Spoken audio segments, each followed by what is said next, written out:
Ή βγάζεις τελειώνεις, ξέρω εγώ, βιολογία. Και αντί για να γίνεις scientist, γίνεσαι Καθηγητής. Καλησπέρα. Καλησπέρα, μάγκες, γεια σας. Ονομάζομαι Μιχάλης Κουλιάς. Ονομάζομαι Μιχάλης Παντελίδης. Και σήμερα αυτό θα είναι το πρώτο επεισόδιο από το podcast λεγόμενο «Η ζωή της γενιάς μας». Θα συζητηθούν σοβαρά αλλά και μη σοβαρά θέματα τα οποία απασχολούν τους θέατες μας. Ακριβώς. Τη γενιά μας. Τη γενιά μας. Επειδή απευθύνεται στη γενιά μας. Στη γενιά μας. Ναι. Λοιπόν, η πρώτη ερώτηση είναι πώς θα σε περιέγραφαν οι φίλοι σου και πώς θα περιέγραφες τον εαυτό σου. Εσύ, ο Μιχάλης. Οι φίλοι μου. Ναι. Δηλαδή, αν πήγαινα εγώ σε ένα φίλο σου και του έλεγα, ξέρω εγώ, πες μου δύο πράγματα για τον Μιχάλη, δηλαδή, τι θα μου έλεγε. Εγώ, ξέρω εγώ, αν πήγαινε στο Φλάβιο, για παράδειγμα. Ναι. Αν πήγαινε στο Φλάβιο, πιστεύω θα σου έλεγε είναι καλό άτομο, ευγενικός κάποιες φορές, οξύθυμος. Ξέρεις, νευριάζω κάποιες φορές με πολύ μικρά πράγματα. Ναι. Πιστεύω όλοι έχουμε κάποια μικρά πράγματα που μας νευριάζουν. Ναι, είναι κάποια illogical πράγματα που απλά δεν ξέρω, με κάνουν τικ πάρα πολύ. Ναι. Αλλά πέρα από αυτά, ρε μπρο, προσπαθώ να είμαι ευγενικός όσο είμαι, άμα ρωτήσεις οποιονδήποτε, φίλους και τέτοια. Προσπαθώ να είμαι καλά με τους πάντες, γιατί ρε μπρο, αν δεν είσαι ποιος είναι, πιστεύω πρέπει να είμαι καλά με πολλά άτομα, εγώ προσωπικά. Ναι. Φάση, δεν θέλω να έχω κακή σχέση με τον κόσμο, ρε μπρο. Να με βλέπουν σαν ένα ευγενικό άτομο και ένα κομπλέ άτομο, ρε φίλε. Ναι. Επειδή, εντάξει, Ναι. αυτό, πάνω κάτω και σαν χαρακτήρας, ρε μπρο, τώρα τελευταία έχω χάσει το χιούμορ πολύ. Αλλά εντάξει, υπάρχουν και άλλοι παράγοντες σε αυτό. Ναι. Αλλά γενικά αυτά πιστεύω για το τέτοιο. Εσύ πώς θα περιέγραφες τον εαυτό σου. Εγώ τον εαυτό μου. Ναι. Εγώστροφος, πιστεύω. Πολύ, κατάλαβες, Ναι. introverted. Καταλαβαίνω, ναι. Αλλά προσπαθώ να κάνω extrovert τον εαυτό μου κάποιες φορές, αν και δεν μ' αρέσει. Αλλά καλό είναι να βγαίνουμε από το comfort zone. Αυτό, Οπότε, ναι. Πάντα είναι respect. καλό να βγαίνεις Ναι. από το comfort zone. Ειδικά τώρα που ζούμε, ρε μπρο, σε μια εποχή που είμαστε κολλημένοι στα κινητά μας. Ξεκάθαρα, ναι, συμφωνώ. Θα είμαστε- μιλήσουμε και μετά γι' αυτό. Ναι, και που είμαστε, ξέρω εγώ, συνέχεια στο διαδίκτυο, ρε μπρο, αυτό. Πιστεύω και αυτό έπαιξε έναν μεγάλο ρόλο στο ότι, ρε μπρο, είμαι έτσι όπως είμαι τώρα. Επειδή μεγάλωσα με πολύ ίντερνετ και πολύ τέτοια, πιστεύω με έκανε λίγο πιο κλειστό στην κοινωνία. Ναι. Αλλά ταυτόχρονα έμαθα παραπάνω πράγματα και το ίντερνετ με δίδαξε πολλά, ρε φίλε. Τι είναι κάτι περίεργο που κάνεις, αλλά πιστεύεις πως είναι normal. Κάτι περίεργο που κάνω, που πιστεύω ότι πως είναι normal. Ένα πολύ wide τέτοιο που το κάνουν σίγουρα πολύ. Sometimes, ρε bro, όχι καθημερινά. Φοβάμαι τι θα μου πεις ρε μπρο. Being in the shower, bro. Εντάξει, Αυτό. εντάξει, Αυτό. Εκεί. οκ. Δεν μπορώ να σκεφτώ κάτι άλλο, ρε bro, που είναι περίεργο. Νιώθεις πιο πολύ σαν main character αυτή τη στιγμή ή ως side character. Side antagonist. Side antagonist. Για να εμβαθύνουμε σε αυτό. Bro, τώρα τελευταία πιστεύω, ρε bro, πως εντάξει, και με τις πράξεις μου και με τα πράγματα που έχω κάνει και με το πώς πάνε κάποια προσωπικά μου θέματα, αρχίζω και φαίνομαι σαν antagonist σε κάποια άτομα, αλλά ταυτόχρονα δεν νιώθω τόσο σημαντικός, ρε bro. Οπότε δεν είμαι, ξέρω εγώ, main antagonist, είμαι ένας side antagonist. Κατάλαβες. You feel me? I'm not that important, bro. Πολύ δυνατό. Ναι, αυτό. Οκ. Λοιπόν, πιστεύεις το σχολείο σε προετοιμάζει για τη ζωή ή απλά σου τρώει το χρόνο.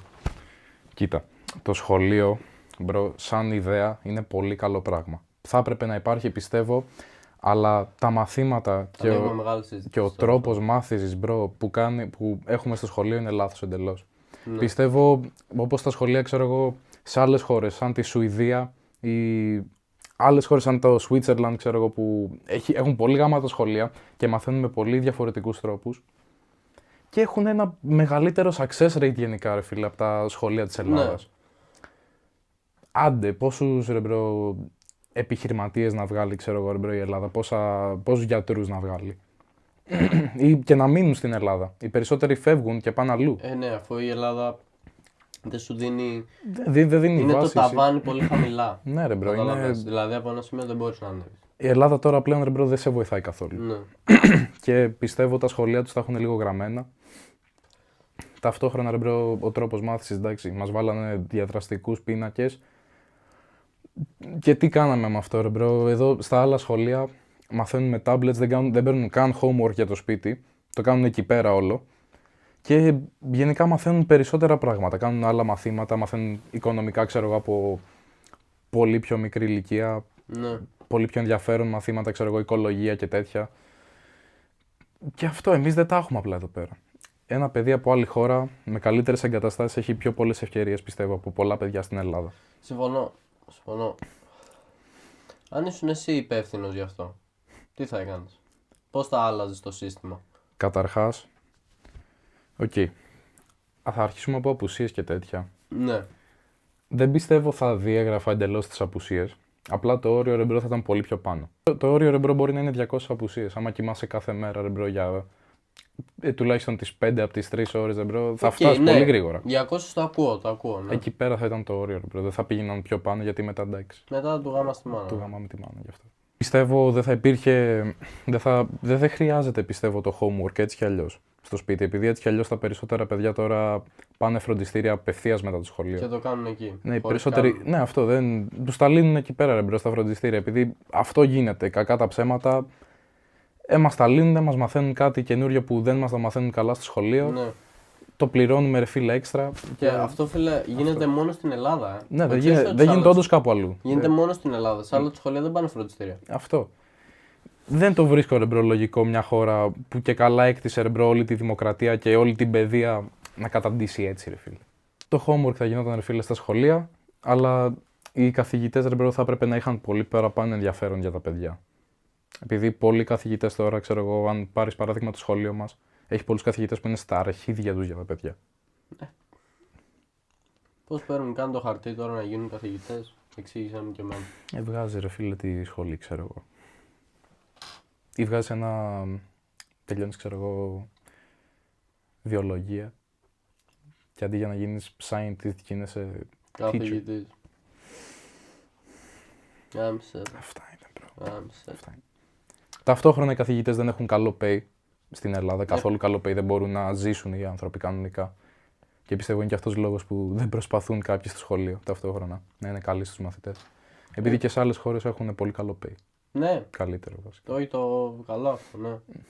Τι πιστεύει η γενιά μας, τα άτομα στην ηλικία μας, πως καταλαβαίνουμε, αλλά δεν έχουμε ιδέα? Number one thing, και πιστέψτε με, κανένας έφηβος δεν τα ξέρει αυτά, οι σχέσεις, bro. Σχέσεις, Οι σχέσεις, ειδικά από τα 15 ρε φίλε μέχρι τα 18 τουλάχιστον, Ναι. που είσαι ακόμα έφηβος και το μυαλό σου δεν έχει οριμάσει καλά, bro, είναι σχεδόν αδύνατες. Σχεδόν αδύνατες ή θα έχεις πάρα πολλά προβλήματα στη σχέση σου. Κάποιοι μπορεί να μην το έχουν αυτό ρε φίλε, κάποιοι μπορεί να είναι καλά και οι δύο να είναι πολύ, ξέρω εγώ, όριμοι στο μυαλό τους, μπορεί να έχουν πολύ όριμες ιδέες, να έχουν συζητήσει πολλά πράγματα ένας με τον άλλον, να έχουν βρει ένα κοινό τέτοιο, μια κοινή βάση στα προβλήματα. Αλλά πολλές σχέσεις δεν τα καταφέρνουν. Ή άντε να φτάσουν ρε φίλε τον ένα χρόνο και μετά από λίγο καιρό να γίνει κάτι και να αρχίσουν. Τελειώσει. Επειδή ρε φίλε αρχίζεις και συνηθίζεις το άτομο και όλο και ξέρω εγώ, μπορεί να έχετε παράπονα σε μια σχέση ρε φίλε και άμα γίνονται συνέχεια τα παράπονα, δεν βλέπει ο άλλος αλλαγή, άμα δεν κάνεις εσύ την αλλαγή, ή ο ένας ή ο άλλος ή και οι δύο θα κουραστείτε ρε μπρος στο τέλος. Πιστεύουμε πως ξέρουμε τα πάντα ρε φίλε στις σχέσεις και πως εμείς έχουμε πάντα δίκιο, αλλά πρέπει να μπει στη θέση του αλουνού, στα παπούτσια του αλουνού, να μπει και ο άλλος στη θέση σου και να καταλάβεις ρε μπρο ότι είστε απλά δύο ανθρώποι που προσπαθούν να κάνουν navigate το πρόβλημα και δεν είστε εσείς versus τον εαυτό σας. Είστε εσύ και ο partner σου εναντίον το πρόβλημα. Fuck. Αυτό. Αλλά κάποιοι δεν μπορούν να το καταλάβουν αυτό, επειδή δεν είναι αρκετά όριμοι. Οι σχέσεις έτσι όπως τις βλέπω είναι με μία λέξη συμβιβασμός. Ναι, είναι Πρέπει πάντα συμβιβασμός. το κάθε άτομο σε μια σχέση να συμβιβάζεται με τα καλά και τα κακά του αλλού. Αυτό πρέπει Άμα δεν μπορεί να συμβιβαστεί, σημαίνει πως αυτά τα δύο άτομα δεν θα πρέπει να είναι μαζί. Ή δεν υπάρχει η σωστή χημεία, ρε φίλε. Αυτό ακριβώς. Ναι. Άμα δεν μπορείς να συμβιβαστείς με τα θέλω και τα όρια του αλλουνού, ρε μπρο, τι να κάνει, ποιον θα σεβαστείς. Αυτό. Άμα ο άλλος προσπαθεί να σου δείξει αλλαγή, εσύ δεν το σέβεσαι ή ταυτόχρονα προσπαθεί να κάνει ο άλλος την αλλαγή και δεν το σέβεσαι εσύ, δεν θα πάτε μπροστά έτσι. Ναι. Δεν θα πάει καθόλου μπροστά η σχέση. Ναι. Και πιστεύω κάτι άλλο, τα flings ρε μπρο, αυτές οι μαλακίες, οι φάσεις. Πολύ για τον Μπούτσο. Πολύ για τον Μπούτσο. Πολύ για τον Μπούτσο. Δεν μου αρέσουν οι φάσεις προσωπικά. Οκ. Γιατί? Ανούσιο ρε μπρο, χάσιμο χρόνο. Χάσιμο χρόνο. Αυτό. Το θεωρείς χάσιμο χρόνο να περνάς καλά? Ρε φίλε, το θεωρώ, ρε μπρο, λες και είναι, πώς να το πω, συναισθηματικό strain. Δεν δημιουργώ συναισθήματα με αυτό το άτομο. Κατάλαβες. Εμένα μου αρέσει να έχω μια σχέση και μια συναισθηματική τέτοια με το άτομο, ρε μπρο. Οπότε σένα ο στόχος σου όταν μπαίνεις σε αυτό το παιχνίδι με μια κοπέλα, ο στόχος είναι να κάνεις σχέση, να δεθείς συναισθηματικά? More times than not, ναι ρε μπρο. Δεν έχει τύχει να κάνω φάση ποτέ. Όλες μου οι σχέσεις που είχα ρε φίλε είναι long term, ήταν long term και... Εντάξει, ανεξάρτητα από το τι γίνεται τώρα, από το αποτέλεσμα. Ρε μπρο, πιστεύω πάντα θα προτιμούσα να δεθώ με μια κοπέλα παρά να κάνω κάτι και απλά να φύγω μετά από ένα μήνα, ρε μπρο. Ναι. Αυτό, ή καμιά εβδομάδα, 2. Οκ. Γιατί μετά ταυτόχρονα δημιουργείς και κακές σχέσεις άμα κόβεις συνέχεια. Και κάνεις spread το word. Ναι. Ναι. Άλλο θέμα που πιστεύουμε ότι ξέρουμε, το τι θα κάνουμε στη ζωή μας. Δεν ξέρουμε καν τι θα φάμε αύριο, μπρο. Εμείς τα teenagers, συγκεκριμένα η γενιά μας, νιώθουμε ότι είμαστε πάρα πολύ σίγουροι και τα ξέρουμε όλα για το μέλλον και αυτά, αλλά στην πραγματικότητα πολλοί δεν έχουν ιδέα που πάνε και δεν ξέρουν τι θα κάνουν στο μέλλον και είναι όλοι χαμένοι. Νομίζω όλοι μας. Ναι ρε μπρο, είμαστε μια κοινωνία blind ανθρώπων που απλά προσπαθεί να βρει τον δρόμο του ρε μπρο, ο καθένας. Και όλοι νομίζουν ότι τον έχουν βρει, αλλά δεν έχουν καταλήξει ακόμα εκεί. Πρέπει να οριμάσουμε πρώτα και μετά να βρούμε τον δρόμο μας, πιστεύω. Ωραίο, καλό. Νιώθεις πίεση στο να κάνεις figure out τη ζωή σου από τώρα? Ναι. Ρε μπρο, είμαι ένα μικρό παιδί ακόμα. Είμαι 17 χρονών τώρα πλέον. Αν και θα πρέπει να έχω μια γενική ιδέα τώρα που πουσάρω 18, Ναι. να ξέρω ρε φίλε πού θα πάω, τι θα κάνω, τι θα σπουδάσω. Αυτά εντάξει. Αλλά το μέλλον ρε μπρο είναι πολύ. Είναι πολύ να το σκεφτώ τι θα κάνω, ξέρω εγώ, σε 5 χρόνια από τώρα. Δεν ξέρω πού θα είμαι σε 5 χρόνια από τώρα. Και δεν πιστεύω να ξέρεις ούτε εσύ πού θα είσαι σε 5 χρόνια από τώρα. Δεν ξέρω, φίλε. Αυτό. Και πιστεύω πως μας δημιουργεί και το σχολείο και η κοινωνία πίεση για να βρούμε τι θα κάνουμε και να ξέρουμε ακριβώς το πλάνο μας για το μέλλον από τώρα. Επειδή και καλά τώρα είναι η φάση που μαθαίνεις τι να κάνεις για να είσαι καλά για το μέλλον. Αλλά ταυτόχρονα το σχολείο που υποτίθεται ότι βοηθάει σε αυτό το θέμα δεν βοηθάει. Είχαμε ΣΕΠ πιο παλιά, σχολικός επαγγελματικός προσανατολισμός, αλλά τώρα δεν υπάρχει καν. Και υπάρχει μόνο στα ΕΠΑΛ της Ελλάδας. Όλα τα σχολεία θα πρέπει να έχουν ΣΕΠ. Τα ΓΕΛ, τα ιδιωτικά σχολεία, ξέρω εγώ, καλά, τα ιδιωτικά σχολεία ρε μπρο, ξέρουν τι κάνουν. Ναι. Όλα τα δημόσια τουλάχιστον, ρε φίλε. Ναι. Αυτό. Ναι. Τι είναι κάτι που σκέφτεσαι πολύ τελευταία, Πολύ. που σε απασχολεί?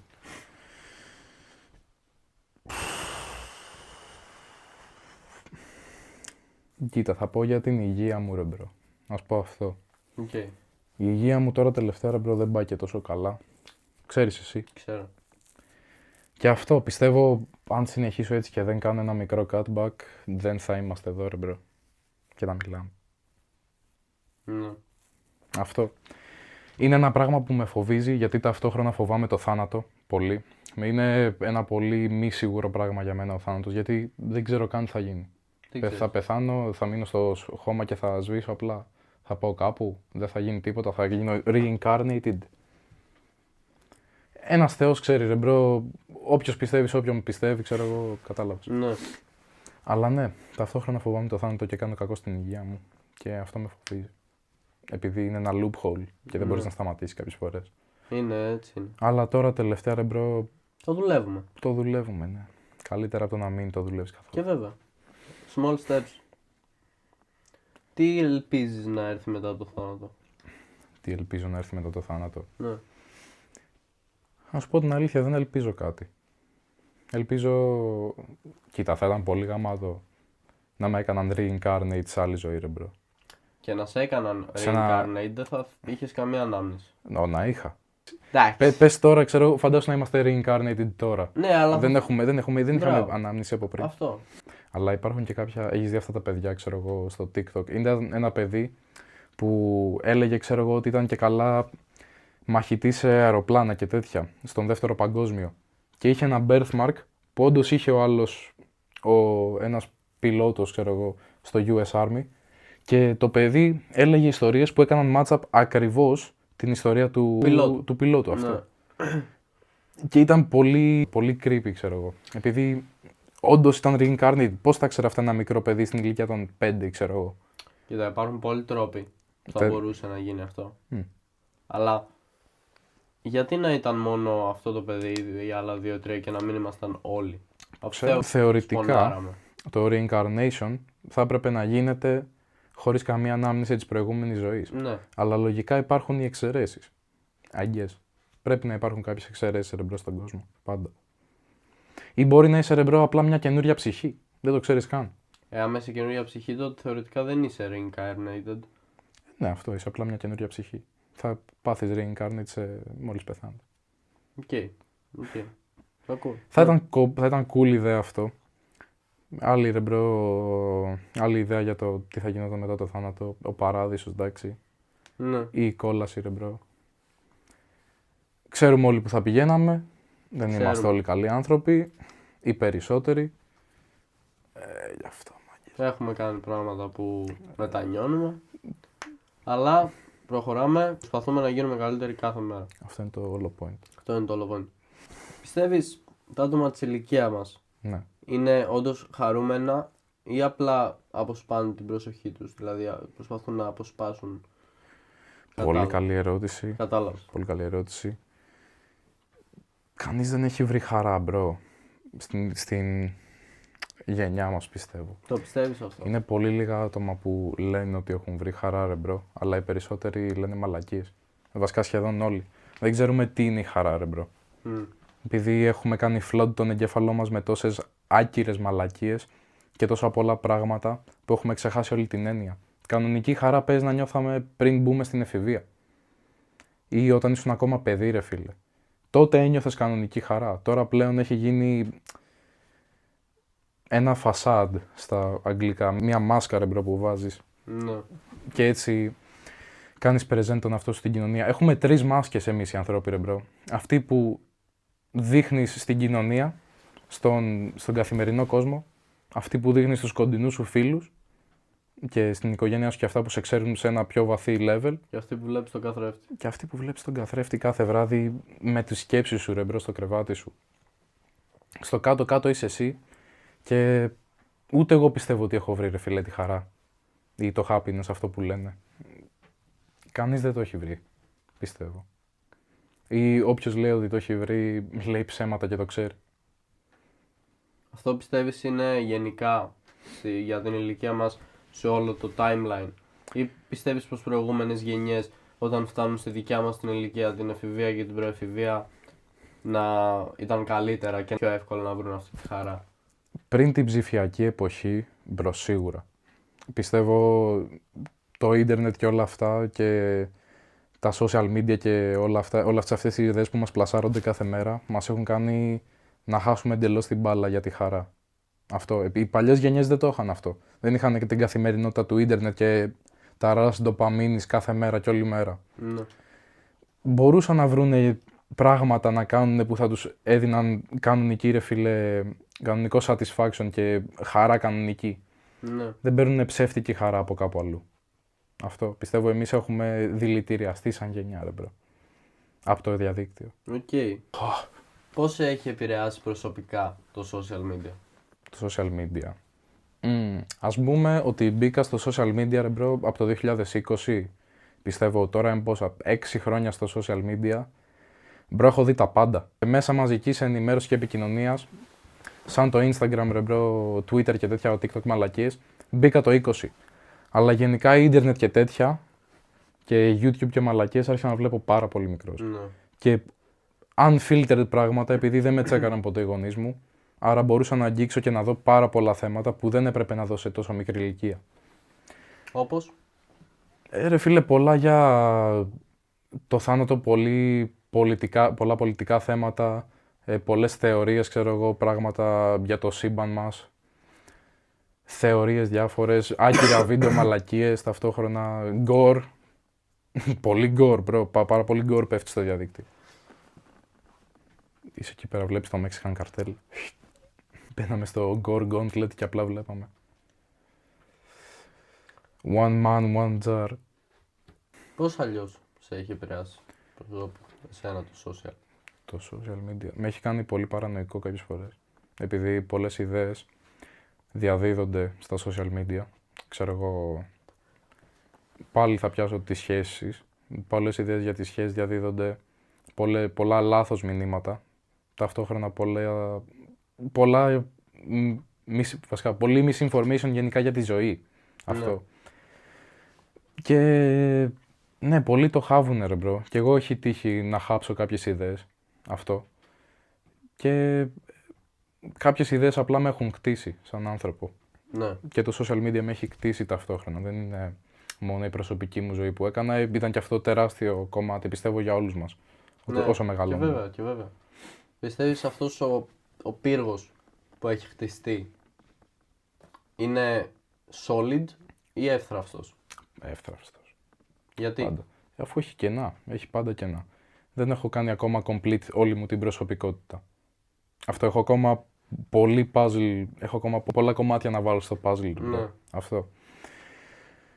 Αλλά πιστεύω, ρε φίλε, με το χρόνο θα το βρω. Αυτό, όσο μεγαλώνουμε, τόσο παραπάνω βρίσκουμε. Ο άντρας, ρε μπρο, γενικά ο άνθρωπος φτάχνει το peak knowledge του στα 60, κάπου εκεί. Το peak knowledge. Και μετά συνεχίζει και απλά αυτό. Είσαι πολύ wise εκεί πέρα. Ναι. Είναι το sweet spot για τον όλο αυτό. Τι είναι κάτι που φοβάσαι, αλλά δεν θα το πεις? Η μοναξιά, μπρο. Φοβάσαι τη μοναξιά? Αρκετές φορές. Επειδή όλη μου τη ζωή, ρε φίλε, εντάξει, μέχρι το γυμνάσιο, τρίτη γυμνασίου, πιστεύω, είχα πολύ fake παρέες που με άφηναν συνέχεια μόνο μου, ρε φίλε. Αυτό. Από μικρό παιδί δεν είχα την καλύτερη σχέση με τον κόσμο, πιστεύω. Επειδή και στο δημοτικό είχαν γίνει πολλά misunderstandings με κάποια παιδιά που δεν έφταιγα εγώ. Εγώ δεν είχα κάνει κάτι τότε. Και απλά. Και επειδή στο δημοτικό ήμασταν μια μικρή τάξη, επειδή το δημοτικό μας ήταν ανά κάθε τμήμα μία τάξη. Ναι. Ξέρω εγώ, ανά κάθε τάξη ένα τμήμα αυτό. Δεν είχε Α1, Α2. Ήμασταν μία Α, μία Δευτέρα, μία Τρίτη, μία Σίγμα Τάφ, κατάλαβες. Και μετά από κάποια misunderstandings, ρε μπρο, τα περισσότερα παιδιά στην τάξη μου, για κάποιο λόγο, δεν ξέρω γιατί, επειδή ήμουν το εύκολο θύμα τότε, ήταν πολύ πριν αρχίσω το kickboxing. Μετά όταν άρχισα το kickboxing, κάπως με φοβόντουσαν αυτό. Ο θυμός έγινε φόβο για κάποιο λόγο. Επειδή ήμουν και πιο εύσωμος και είχα λίγο πιο πολύ δύναμη. Αλλά μέχρι να μάθω, ρε φίλε, να αμήνομαι, δεν ήμουνα καθόλου αποδεκτός από πολλά άτομα στο δημοτικό. Και αυτό πιστεύω με επηρέασε από μικρό παιδί, ρε φίλε, να μην είσαι αποδεκτός σε πολλά πράγματα και να έχεις αυτή την ιδέα για τον εαυτό σου όλη σου τη ζωή. Έτσι κτίζεσαι. Είναι και αυτό μια βάση στον πύργο που λέγαμε. Αυτό νομίζω δείχνει λίγο τη γενιά μας. Και την πίεση που σου ασκεί στο να μεγαλώσεις ένας δυναμικός πολεμιστής, να πούμε. I guess, ναι, bro, warrior. Γιατί αλλιώς σε βλέπουν σαν το παιδάκι που μπορείς να το κάνεις ό,τι θέλεις και σε εκμεταλλεύονται. Αυτό, ρε φίλε. Είναι αυτό. Ναι. Πολλοί δεν νοιάζονται για σένα. Τώρα τελευταία. Είναι η γενιά που υπάρχουν τόσα πολλά fake άτομα. Και στο γυμνάσιο έτυχε, ρε φίλε, να μπλέξω με πολύ fake παρέες. Που και για τα 3 χρόνια, δόξα τω Θεώ, βασικά είχα και κάποια παιδιά που ήταν αληθινά. Shout out στο Μανδαλενάκι. Ναι, αυτό. Μέχρι το γυμνάσιο, fake παρέες, αλλά μετά στο Λύκειο άρχισα πιο πολύ να βρίσκω τα άτομά μου. Και τώρα πιστεύω έχω μια κοινότητα με άτομα που είναι κομπλέ. Respect. Ποιο είναι ένα red flag στα άτομα της ηλικίας μας που τα άτομα στην ηλικία μας αγνοούν? Η εμπάθεια, bro. Κατάλαβες, το empathy. Okay. Πιστεύω πολλοί δεν είναι εμπαθείς σε αυτή τη γενιά. και το αγνοούμε. Επειδή στις πιο παλιές γενιές υπήρχε ρε φίλε, ξέρω εγώ, συναισθηματική ενσυναίσθηση, ναι. Πιο παλιά οι άνθρωποι ρε φίλε είχαν πολύ παραπάνω ενσυναίσθηση ο ένας για τον άλλον, πιστεύω. Αλλά ταυτόχρονα ήταν διαφορετικές εποχές. Ναι. Τώρα ρε φίλε φοβάσαι ο άλλος μη σε κάνει slime out από πίσω από την πλάτη σου. Δηλαδή πολλές φιλίες, πάρα πολλές φιλίες είναι fake. Αυτό δεν έχει ο ένας ενσυναίσθηση για τον άλλον. Και αυτό απλά θεωρώ ρε μπρο ότι δημιουργεί μια ψεύτικη σχέση και έναν ψεύτικο δεσμό. Και το κάνουν πολλοί. Οπότε πιστεύεις πως η αληθινή φιλία στις μέρες μας είναι πολύ σπάνια? Η αληθινή φιλία, ναι ρε μπρο.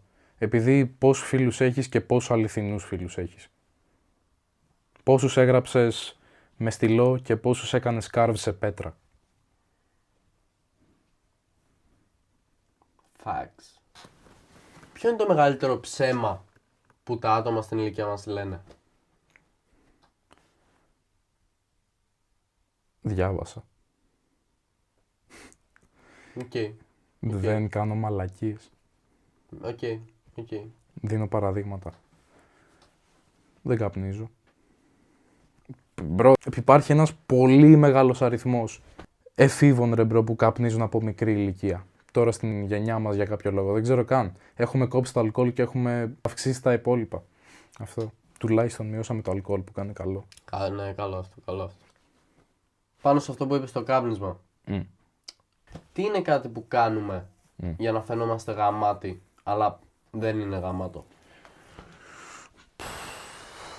Να το παίζουμε ρε μπρο κάγκουρες και μάγκες, ενώ ξέρεις ρε φίλε ότι δεν είσαι. Ξέρεις ότι δεν έχεις τα αρχίδια για να κάνεις αυτά που λες ρε μπρο. Ναι. Ότι είσαι όλο λόγια και τέτοια. Βάλε λίγο Ερμές. Βάλε λίγο έξω. Φέρε λίγο το βι. Είναι τέτοια άτομα ρε μαλάκα από απλά τους βλέπεις και λες λεγγένιδες ρε μαλάκα. Ναι. Αυτό. Αλλά υπάρχουν λίγοι οι αληθινοί ρε μπρο που είναι όντως G's. Υπάρχουν. Αλλά υπάρχουν μπρο. Είναι πολύ λίγοι αλλά υπάρχουν. Ναι. Αν κάποιος έκανε expose την διάρκεια στην οθόνη σου, θα ήσουν περήφανος ή θα ντρεπόσουν? Άμα θες το κάνουμε expose και τώρα. Ωραία, έλα να το κάνουμε expose. Βάλτε. Δεν είναι ότι είμαι περήφανος μπρο. Οκ, τι έχεις να πεις γι' αυτό? Πρέπει να κοιτάω λιγότερο το κινητό μου. Νομίζω ναι. Ναι, μπρο, πρέπει. Είμαι πολύ κολλημένος στο κινητό μου και πιστεύω ότι θα έπρεπε να δίνω λιγότερη σημασία σε κάποια πράγματα για να είμαι κι εγώ καλά. Ναι. Αυτό. Γάμο το screen time! Πρέπει να το μειώσουμε κι αυτό, μάγκες όλοι μας. Κάνει πολύ κακό. Έχω δει άτομα με 13 ώρες screen time. Fuck. Αν μπορούσες να μιλήσεις με το 12χρονο εαυτό σου, τι πράγματα έλεγες? Το έλεγα, άρχισε τη γυμναστική και μην την κόψεις ποτέ. Μην κάνεις ποτέ μαλακίες λόγω peer pressure. Δεν χρειάζονται. Να είσαι πολύ πιο κοινωνικός και να έχεις ενσυναίσθηση για τους άλλους. Να είσαι λογικός. Και να ακούς πάντα τις απόψεις των αλλωνών πριν πεις τη δικιά σου μαλακία. Αυτό. Καλό. Και να σκέφτεσαι τι μαλακία θα πετάξεις. Καλό. Να είσαι άνθρωπος ρε μπρο, μην είσαι ζώο στην κοινωνία. Πολλά ζώα εκεί έξω. Πώς θα ήθελες η ζωή σου ρεαλιστικά να μοιάζει σε 5 χρόνια? Σε 5 χρόνια στα 22 δηλαδή. 22, ναι. Ρε μπρο, καταρχάς θα ήθελα να σπουδάζω, πιστεύω. Δεν θα έχω τελειώσει ακόμα τις σπουδές. Ναι. Οικονομικά δεν θα είμαι ευκατάστατος. Σίγουρα επειδή οι σπουδές θα τρώνε ένα μεγάλο κομμάτι. Αλλά ταυτόχρονα θα δουλεύω εκεί που θα μένω. Ναι. Οι γονείς μου ρε φίλε ρεαλιστικά, λογικά θα κάνουμε rent out το μαγαζί. Επειδή δεν παίζει να έχει κουράγιο ο πατέρας μου να συνεχίσει ρε φίλε. Κοντεύει τα 60 ο άνθρωπος. Ναι, σε κάποια φάση. Μόλις έρθει αυτή η φάση πιστεύω και κάνουμε rent out το μαγαζί, μετά πρέπει ρε φίλε να κάνω branch out μόνος μου. Μόλις τελειώσω για τις σπουδές, να δω τι θα κάνω εγώ σαν άνθρωπος. Επειδή τελειώνει τις σπουδές, μετά τι, μετά απλά σε πετάει η κοινωνία ρε φίλε. Πρέπει να κάνεις ένα μεταπτυχιακό ίσως, πρέπει ή να βρεις δουλειά, ένα από τα δύο. Αυτό αλλιώς μένεις πίσω. Είναι μαλακία. But that's society. Ποιο είναι ένα πράγμα που θα ήθελες περισσότεροι να καταλαβαίνουν για τη γενιά μας. Για τη γενιά μας. Ναι. Το ότι το peer pressure που δημιουργεί η κοινωνία και ταυτόχρονα οι γονείς μας κάνουν, ρε φίλε, να μην πολύ ανοιγόμαστε και να γινόμαστε όλο και πιο εγωκεντρικοί στον εαυτό μας και γενικά να μην μοιραζόμαστε, ξέρω εγώ, τη ζωή μας με τους γονείς μας, ξέρω εγώ, ή με τον οποιονδήποτε. Αυτό, γινόμαστε πολύ εγωιστές κάποιες φορές. Ναι. Και πιστεύω και οι γονείς φταίνε σε αυτό. Όσοι γονείς, ξέρω εγώ, πιέζουν τα παιδιά τους, τους φωνάζουν συνέχεια, τους βάζουν όρια. Τα παιδιά βρίσκουν τρόπο να μην τους λένε τίποτα και να βγαίνουν ταυτόχρονα από το σπίτι άμα έχουν τα όρια στο σπίτι. Και να τα διαπερνάνε συνέχεια. Και έτσι χάνεται η σχέση με τον γονιό. Αυτό πιστεύω πρέπει να καταλάβουν πολλοί γονείς. Ισχύει αυτό. Άμα, ρε φίλε, γαμάς συνέχεια το παιδί σου ψυχολογικά, δεν θα σε ανταμείψει. Αυτό. Το παιδί μαθαίνει, με αυτόν τον τρόπο, μαθαίνει πώς να σπάει τους κανόνες. Ναι. Για να πάρει αυτό που θέλει. Αυτή είναι η άμυνά του, κυριολεκτικά. Άμα δεν μαθαίνει τα σωστά πράγματα, ρε φίλε, από το σπίτι και άμα δεν το μεγαλώνεις με το σωστό τρόπο, θα μάθει, ρε φίλε, να σπάει κανόνες και γενικά να μην συμπεριφέρεται όπως θες να συμπεριφέρεται. Αυτό. Πρέπει και εσύ να συμβιβαστείς σαν γονιός ή σαν φίλος, ξέρω εγώ, με τα συναισθήματα του αλουνού ή με τις συμπεριφορές του κι αυτά. Ναι. Αντί να τον βρίσεις, να τον μαλώσεις, να του βάλεις τιμωρίες και αυτά. Πάντα συζήτηση. Πάντα συζήτησε το και εξήγησε του γιατί ήταν λάθος αυτό που έκανε. Ναι. Δηλαδή αυτό είναι το πιο βασικό κατά τη γνώμη μου. Δηλαδή άμα δεν ξέρει γιατί τον τιμωρείς, γιατί το θεωρείς λάθος αυτό που έκανε, επειδή είναι ένα παιδί, μιλάμε για παιδιά, μπορεί να μην ξέρει τι έκανε λάθος, να μην έχει καταλάβει πως αυτό μπορεί να κάνει κάποιον να νιώθει άσχημα ή να μπορεί να είναι σε κίνδυνο.